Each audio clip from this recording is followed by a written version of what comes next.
La temperatura se va poniendo, bueno, va bajando obviamente el sol y se va poniendo un poquito más fresco, pero está linda la tarde. Y uno de los temas que obviamente creo que al mundo entero lo tiene conmovido es el descubrimiento del audio de la caja negra que quedó del avión que cayó en los Alpes franceses.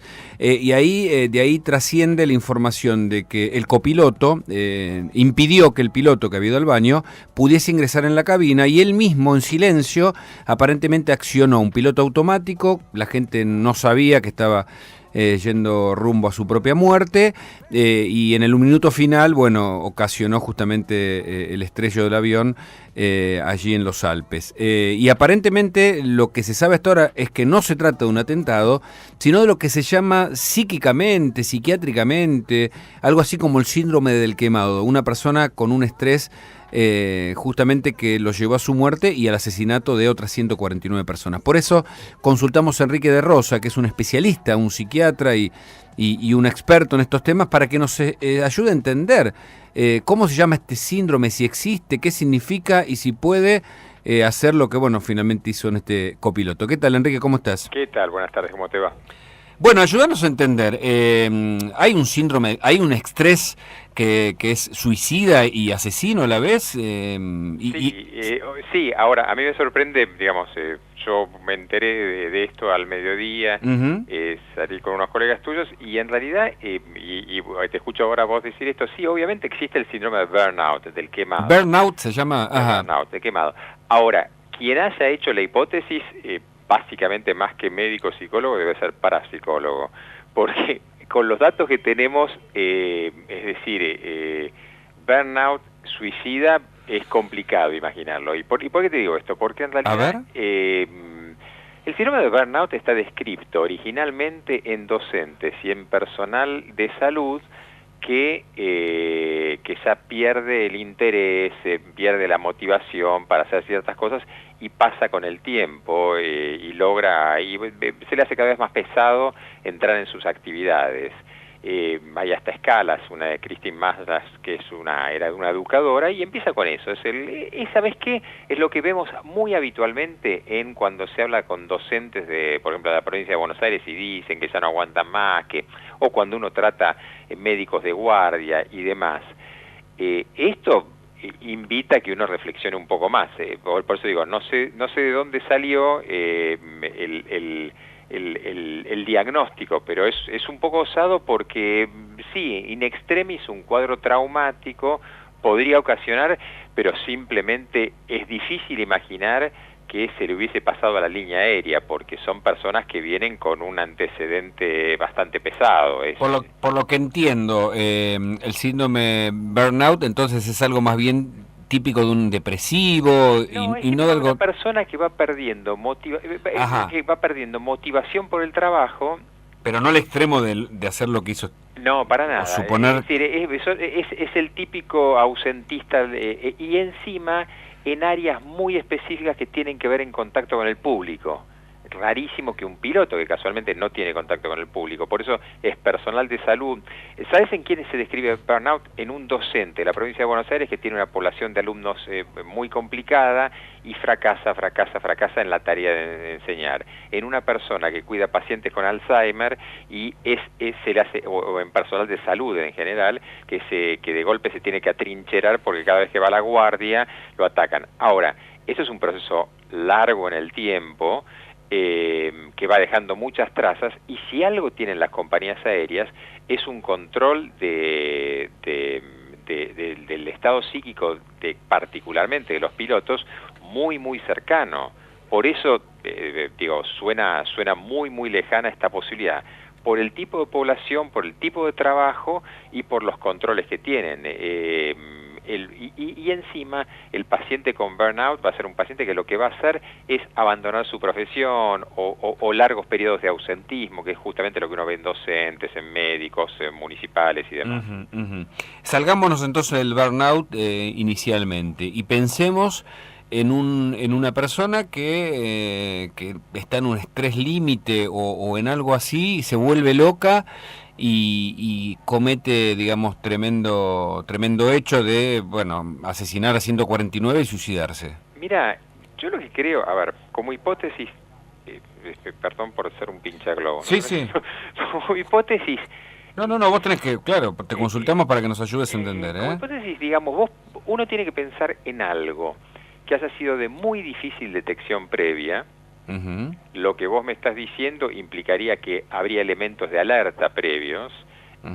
Esta gente pasa, si no es trimestralmente, semestralmente, exámenes extremadamente rigurosos que yo no sé. Yo he atendido, por ejemplo, gente que pasa exámenes de ingresos en empresas internacionales y uno tiene dudas si uno pasaría esos exámenes. Son extremadamente complejos a nivel cognitivo, a nivel de concentración, a nivel del manejo de la ansiedad y demás. Y difícilmente pase por este lado.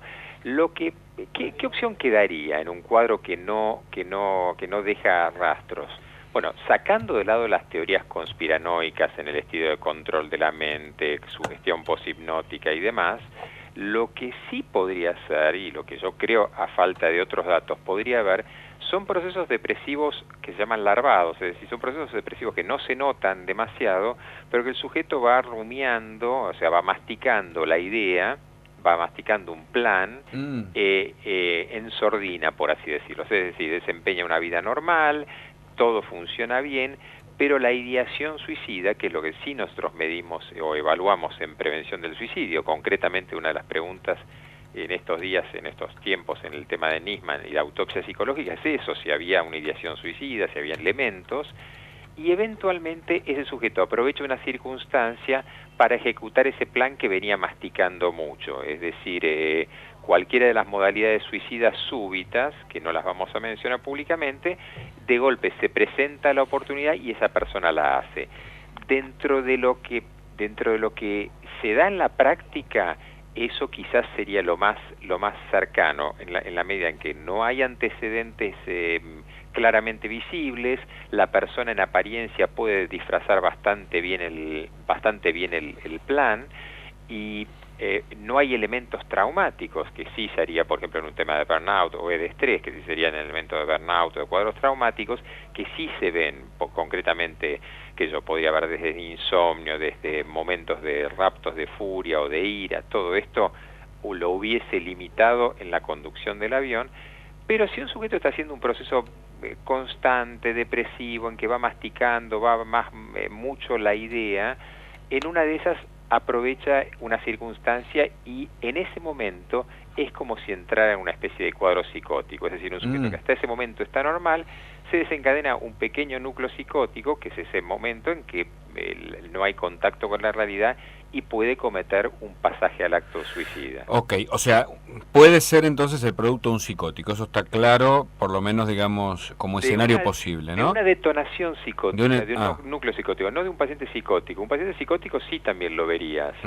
Es decir, todos en alguna medida podemos tener elementos encapsulados psicóticos que se desencadenan o no. Y en el caso que desencadenan, yo puedo tirarme de un balcón, por ejemplo. Y una más a propósito de la posibilidad de un atentado, que tampoco está descartado. No, en absoluto, claro. Viste que ISIS está reclutando gente incluso en América del Sur. Leí una nota que hizo CNN en español sobre el reclutamiento de mexicanos a ese grupo extremista islámico. Hay, digamos, personalidades que son más proclives a ser captadas y a su vez, digamos, ¿cuál sería, si hay algún tipo de explicación para el mensaje por el cual una persona puede llegar a ser captada por un grupo, bueno, tan asesino como ISIS? Bueno, es que yo creo que justamente la explicación clínica posible con los pocos datos que uno tiene, la más cercana que se me ocurre es esa que te di. Y la otra explicación exactamente es una persona que de alguna manera entra en una convicción, antes la llamaríamos mística, hoy místico-política, que eventualmente, en esto de poner el nombre, lo más parecido era el famoso síndrome de Estocolmo, ¿no? Era una persona que cambia un sistema de ideales y de golpe se transforma en una especie de caballo de Troya dentro de un sistema, por vulnerabilidades sobre su propio sistema de convicciones. Es decir, imaginemos que ahí sí una persona que funciona perfectamente, que es un hiperadaptado, que está todo haciendo bien, pero entra en crisis con el sistema capitalista y todos los días ve algo y sí entra a cuestionar esto y ahí sí decide transformarse en una especie de mártir. Eso también sería una detonación de un núcleo psicótico, pero no llevaría el elemento previo que decíamos en la otra hipótesis de una depresión larvada en el tiempo. Yo creo que esta hipótesis que vos estás lanzando es una hipótesis muy verosímil a estudiar, porque ISIS no está reclutando solamente a gente de origen islámico. No, incluso universitarios occidentales, por supuesto. Y absolutamente sin ningún nexo étnico con eso. Entonces, esa hipótesis evidentemente no es para nada descartar, en la evidencia que no hay ningún otro elemento previo, ¿no? La última y breve, si, bueno, siempre tenés esa capacidad también para comunicar, aprovecho, Enrique, eso de vos. El escenario actual, digo, las condiciones de esta posmodernidad, ¿son ideales para este tipo de enfermedades, digamos, de ente psicótico o de plafón psicótico o de actitudes psicóticas, si querés? Bueno, y yo respondo devolviendo la flor, diciendo que gracias por la pregunta, porque esto fue lo que se llamó colectivamente las patologías del vacío. La patología del vacío, interesantemente, sí dan una lectura de esto. Por eso yo reaccioné fuertemente con el tema del burnout, porque en definitiva es tratar de leer algo en un contexto social y cultural que ha cambiado enormemente. Yo sí de golpe tengo una estructura, yo soy médico. ¿Por qué de golpe? A ver, hace unos días encontraron que un tenista australiano muy conocido, Hewitt, había abusado de cantidad de gente, porque una persona tiene una personalidad absolutamente armada y de golpe hay un núcleo en el cual esa persona se comporta de una manera totalmente anómala. Nos sirve mucho pensar en la idea del loco, en el sentido Foucault del loco, el anómalo y demás, pero en realidad somos una sociedad que crea núcleos de vacío en la cual el sujeto se pierde y pierde sentido, y ahí sí puede cometer actos de locura. Y eso fue lo que se llamó las patologías del vacío de Lipovetsky, ¿no? Sí, muy interesante. Seguiremos en contacto, te agradezco mucho porque, bueno, todo esto nos ayuda a entender cuáles son los escenarios incluso de nuestra mente actual, nuestra mente social. Enrique de Rosa, psiquiatra, especialista en estos temas, abrazo y gracias por el contacto. Gracias a vos, hasta luego.